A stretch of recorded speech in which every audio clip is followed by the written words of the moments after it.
দীর্ঘদিন ধরে বন্ধ রয়েছে ভারতের সঙ্গে চিলাহাটি হলদিবাড়ি রুটে রেল যোগাযোগ। হচ্ছে না দুই দেশের যাত্রী পারাপার সহ পণ্য পরিবহন, যার নেতিবাচক প্রভাব পড়ছে দেশের উত্তরাঞ্চলের ব্যবসা বাণিজ্য, কর্মসংস্থান ও রাজস্ব আয়। ফলে আন্তর্জাতিক রুটটি বিভিন্ন ক্ষেত্রে যে সম্ভাবনা সৃষ্টি করেছিল তার মুখ থুবড়ে পড়েছে। নীলফামারী দক্ষিণ প্রতিনিধি রাশিদুল ইসলাম আপেলের পাঠানো তথ্যচিত্রে জানাচ্ছেন সুলাইমান কবির। একসময় বাংলাদেশ ভারত রেল যোগাযোগের গুরুত্বপূর্ণ প্রবেশদ্বার ছিল নীলফামারীর চিলাহাটি। ১৯৩৭ সালে ব্রিটিশ সরকার কর্তৃক প্রতিষ্ঠিত স্থলবন্দরটি ১৯৪৭-এর দেশভাগ ও ১৯৬৫ সালে ভারত পাকিস্তান যুদ্ধের সময় দুদফা বন্ধ হয়ে যায়।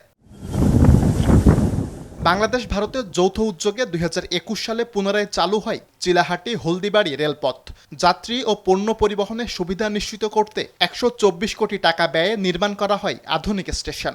তবে ২০২৪ সালের ৫ আগস্টের পর থেকে বন্ধ পড়ে আছে রেলপথটি, যার নেতিবাচক প্রভাব পড়েছে দেশের উত্তরাঞ্চলের কর্মসংস্থান, অর্থনীতি, চিকিৎসা খাত সহ বিভিন্ন ক্ষেত্রে। তো অন্তর্বর্তী সরকার এটি জানি না কিসের কারণে বন্ধ করছে। বন্ধ করার ফলে আমরা অত্র এলাকার অত্র অঞ্চলের মানুষ অনেক হতাশাগ্রস্ত। চিলাহাটি টু হলদিবাড়ি ট্রেনটি আবার স্বাভাবিক হোক, এতে চিলাহাটি প্রত্যন্ত অঞ্চলের মানুষের জনজীবন অনেক সহজ হবে। রুটটি চালু হলে রাজস্ব আয় বাড়ার পাশাপাশি স্থানীয় অর্থনীতিতেও গতি ফিরবে বলে মত স্টেশন কর্তৃপক্ষের। শুধু আমাদের মালগাড়ি পরিবহন করি, যে মালগাড়িতে আমাদের পাথর পরিবহন, এই পাথর পরিবহন হলে ২০২১ সাল থেকে ২০২৪ সাল নাগাদ আমরা প্রায় ১৩ কোটি টাকা আনি। আন্তর্জাতিক এ রেলপথ পুনরায় চালুর বিষয়ে সংশ্লিষ্ট মহলে আলোচনা চলছে বলে জানিয়েছেন জেলা প্রশাসক। এখানে যাতে ইমিগ্রেশনও চালু করা হয় সেজন্য আমরা লিখেছি। এটা সরকারের উচ্চ পর্যায়ের সিদ্ধান্তের বিষয়ে, আশা করি যেটা ভবিষ্যতে চালু হবে।